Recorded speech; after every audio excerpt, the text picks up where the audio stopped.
Chapter 14, The Market Revolution, the most exciting of all of the chapters.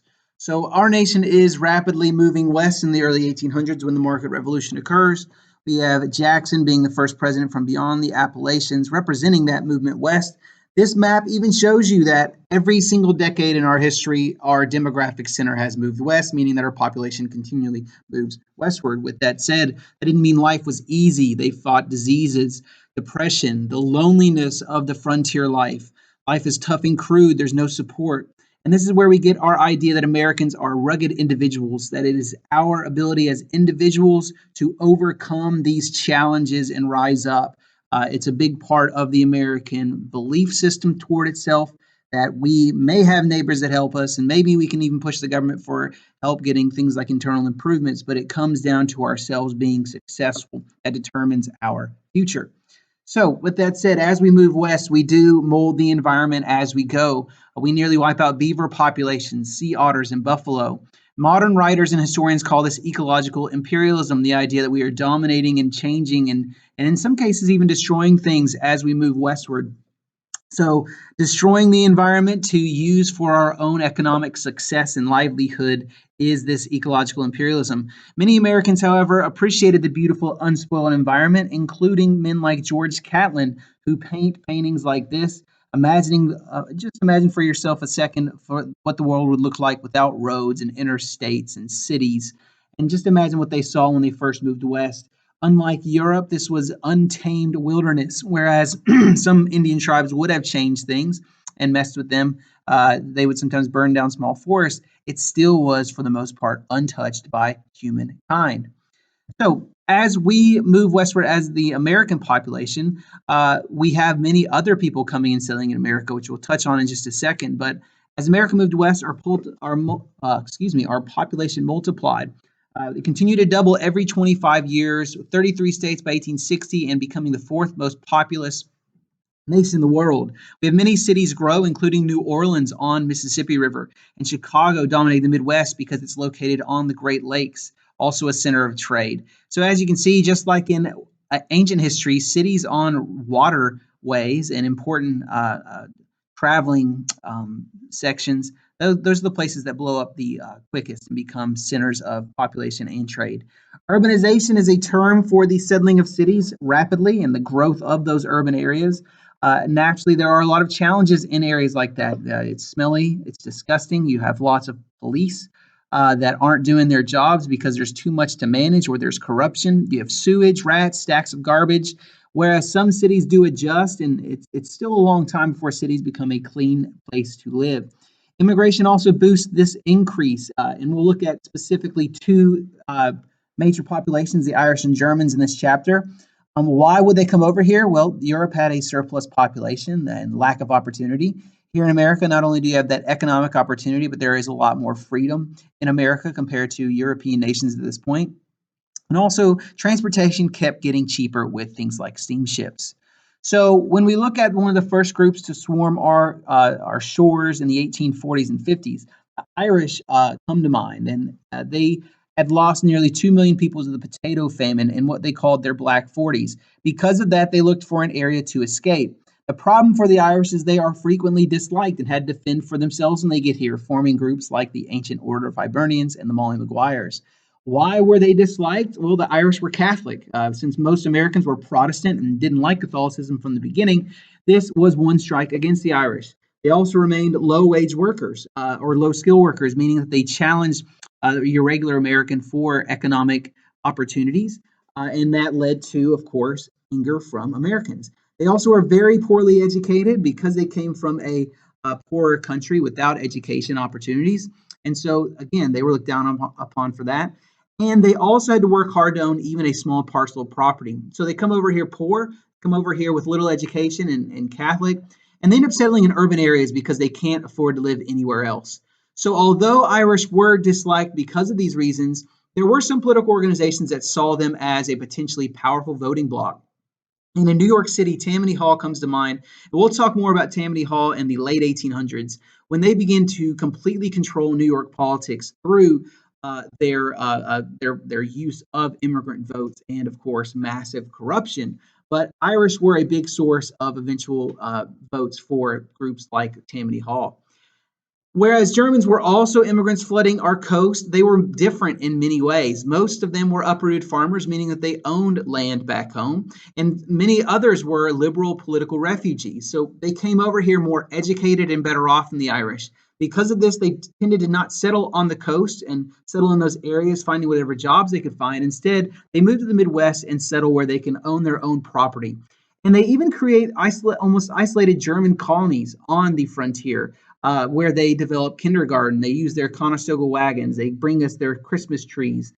The problem is that Germans were not very good at assimilating because they brought so much of their own culture and were very proud of it. Many Americans viewed them suspiciously. Combine that with the fact that, as this picture shows, and over the Rhine District in Cincinnati, Ohio, you see drinks galore. You see this political cartoon making fun of the Irish and Germans and their drinking tendencies. So the Germans were looked down upon for numerous reasons, not assimilating and drinking being one of them. The Irish as well. You just see not a very good view of them. Which brings us to the idea of nativism. Nativism is the dislike of foreign-born people. So the immigrant wave in the 1840s and 50s create the first massive wave in American history of the dislike of immigrants. Americans feared that immigrants would outbreed and then outvote, quote, Native Americans. That the swarm of millions of these immigrants would take our country over. And for many Americans, especially with the Irish, they feared that our country would be turned Catholic. And since we are primarily Protestant, that really made Americans afraid. Consider in modern times, after 9/11, many feared that Sharia law would reign in America and that Muslims would overwhelm our country.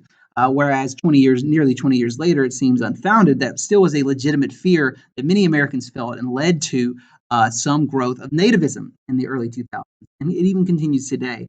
So the first political party, or third political party founded to fight against immigration was the Know Nothing Party. This nativist party pushed for immigration restriction and wanted to pass laws to deport paupers. Paupers were people who owed money, and their money was believed to flow back to their family or the group that they owed money to back in Europe where they came from.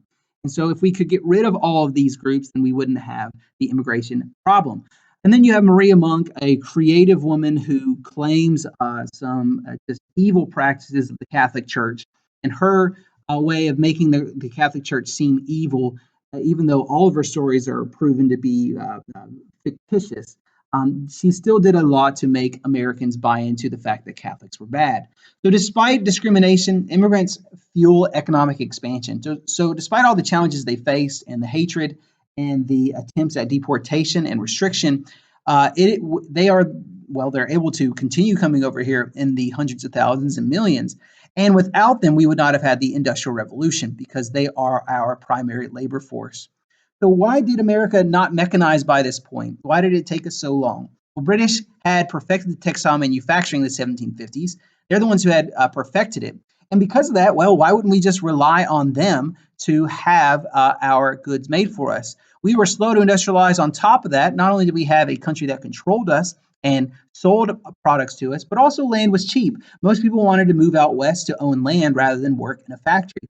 There also was not enough labor available because of the westward movement of Americans. And finally, we simply did not have the capital for investment available. What launches our industrial system is first Samuel Slater, the quote father of the American factory system, actually steals British machinery plans by memorizing them. So he found the plans and studied them, and he then sneaks to America with the plans memorized, and he creates the American factory system. So in other words, it was stolen by Samuel Slater. America didn't have enough cotton to make full use of this system just yet until Eli Whitney invents the cotton gin. What the cotton gin does is it enables us to make cotton, or rather cleanse cotton of the seeds and the imperfections 10 times faster than previously. And so the cotton engine, which is what cotton gin is short for, created an insatiable demand for cotton. The South grows as much cotton as they can. They expand into the deep South. King cotton becomes, well, as you look at this little slide here, cotton becomes the dominant crop of the South and brings a lot of wealth to America. The problem with that is the reliance upon cotton meant that we were going to need more labor. Rather than welcome immigrants and these new groups to America to work in the South, they began to depend on slavery more than ever before. They invested in slaves rather than factories or any other source of labor. They would grow this cotton with their slave labor, ship it to the East Coast, which encouraged New England and other areas like New York and New Jersey eventually to dedicate themselves to manufacturing that cotton into clothing. So, why was New England the center of manufacturing? Well, again, going back to that chapter 3 idea, they had stony soil. So, growing their own cotton was not popular. They also had this flood of immigrants and this nice labor coming in to help fill their factories with these workers. And then finally, being on a seaport enables them to import goods to make things and then export those manufactured products for sale. And then the last thing, rivers provide power for those factories to run. So, marvels in manufacturing, what also helps them go is Eli Whitney invents interchangeable parts, allowing mass production and assembly lines. Isaac Singer perfects the sewing machine, meaning that we can take sewing out of the home and into the factories. They weren't the only ones inventing things, as Americans create 28,000 patents by 1860. Among our many inventions, the telegraph by Samuel Morse, Cyrus McCormick's mechanical reaper, which allowed for the harvesting of crops to be much faster, and then Goodyear's vulcanized rubber. So that brings us to the idea of the wage slaves, workers in these factories. Previously, you would have had people working in a craftsman-apprentice relationship. They would work for the boss, someone who had worked with their hands for years. And as you can see in the painting on the left, he would have taught them all their skills. Now the workplace shifts into what we think of as more of the factories today. You work for wages, you work by hours. You're not learning a skill, you're simply making things by machine, reproducing the same product over and over again. So these, quote, wage slaves work their lives away for low wages, for long hours in unsanitary environments. And unions were forbidden. Child labor also was very popular, and many children were the victims of these terrible situations. So this leads to workers naturally pushing back against their employers, wanting a 10-hour workday, higher wages, better working conditions. They also push for public education and getting rid of debtors' prisons.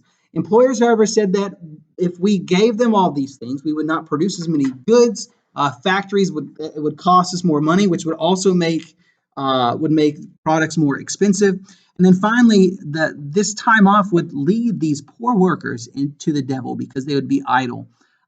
So it takes a long time for workers to be able to overwhelm employers and to overcome these challenges. Martin Van Buren does create the 10-hour federal workday, but that didn't necessarily help the workers in the factories until other states begin following.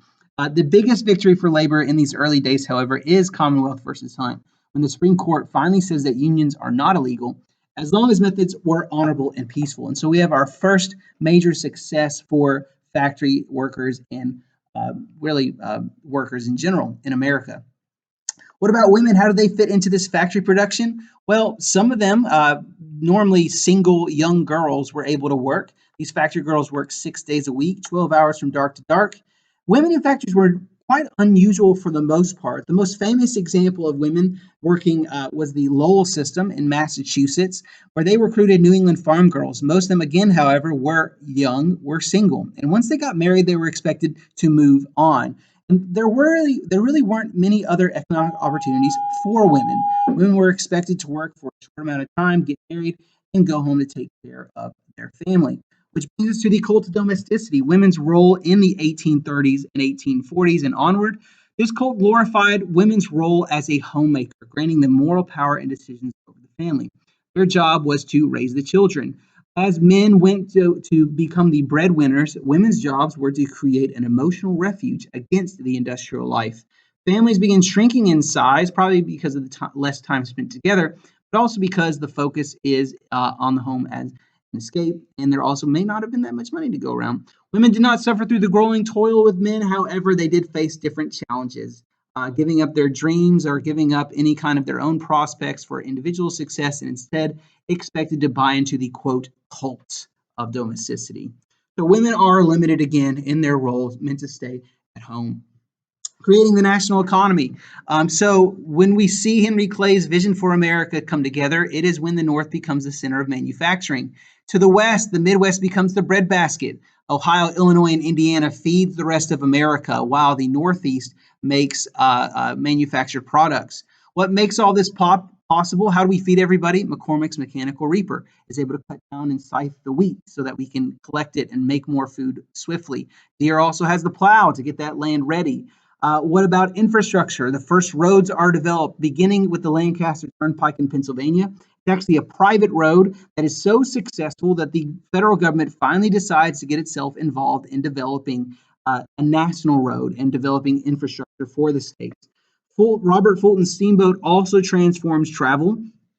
Without his steamboat, it was impossible to go upstream. They can go downstream and upstream. So rather than sail your crops from, let's say, Missouri down the Mississippi River, in the boat that you floated it down the river on, you would just sail to market because you have to walk or ride a horseback. Now you can actually ride on a steamboat down the Mississippi or down the Mississippi River to Louisiana, and then on the way back, just ride that same boat. So this opens up north-south movement and west-south, opens the west-south, the new markets. So other things that make this possible is the Erie Canal. Erie Canal, if you look at this map, the Erie Canal connects New York City to those Great Lakes. And that means that the Midwest, beginning with Chicago, everything would flow through those Great Lakes into the Erie Canal and be sold through New York City. New York City is able to become the center of commerce because of that, because of connecting the Great Lakes to the east. Railroads are also beginning to be built during this time period. However, we'll talk more about depth about them once they really begin expanding in the 1850s and then the Transcontinental Railroad in the 1860s. Because initially they were quite dangerous and actually ended up lighting some farmers' fields on fire, crashing and burning, etc. Other novelties include the Pony Express and clipper ships. Clipper ships were thin, long ships that were faster, however, had limited cargo. So once steamboats become popular, this short-lived novelty goes away. And for the Pony Express, it was also short-lived because hopping on and off horses is not as effective or efficient as just, well, loading everything on a train in the 1850s and 60s. So this transportation revolution, what does it do for our country? Before these advancements, Mississippi was the heart of trade and commerce going up and down that river. Everything west of the Appalachians would float down that river and then go around the Gulf of Mexico to the East Coast and around the world. However, rails, canals, steamboats robbed the Mississippi of its importance, so it's less important than it ever was before. The Erie Canal forced trade through the Great Lakes. So rather than going south around the Gulf of Mexico, now if you were near the Great Lakes at all, you just find your way east to New York City, as I pointed out earlier. What ends up happening in America is we get regional specialization. The South raises cotton for export to New England and Britain. The West, or Ohio, Illinois, Indiana, and everything in what we would now call the Midwest, they grow grain and livestock that feeds everyone, including the Eastern factories. And of course, the East makes machines that produces textiles from the cotton coming from the South, and they sell it around the world, including to the South and West. Over time, the South is a little disconnected from those other regions because their focus on just growing cotton means that they relied on the Mississippi River and the Gulf of Mexico. The two northern sections, however, are more connected by man-made inventions. This one map shows you pretty well how interconnected those northern states are. Because of their intersections, they began to share ideas and beliefs, while the South becomes more and more separated, primarily because of their dedication to slavery as their labor source, their limited belief in the federal government and in the growth of infrastructure. And so you see two very distinct Americas forming. So this brings us to the overall definition of the market revolution. What was it? Well, it's a term used to describe the massive economic changes between 1800 and 1850. It transformed a subsistence economy of scattered farms and tiny workshops into a national network of industry and commerce. Government protected businesses, allowed monopolies to form, millionaires were created. I'm just going to go on the three major things that I believe you should remember about the market revolution. First of all, the market revolution is a change from a small market where you would only trade with those around you, and now you are trading with everyone around the world. Okay, so no longer is your market just a local trade economy. You trade with those nearby for what you need. Now you can buy and sell things from anywhere in the world. Second, it transforms the workplace. It transforms workplace because now you're no longer just working for yourself. You're going to work. You're going to places you're going to the factory. And so the home life changes because of that. And you working for someone else also changes. Then finally, all these new inventions that connect the world really shrink the world altogether. So the market revolution changes how our lives function drastically in this time period to where we even still have some of the effects of this market revolution. Okay, so this does it for chapter 14. I hope that you enjoyed it. I hope you learned a lot about this exciting time of lots of changes. And, well, if you have any questions, just feel free.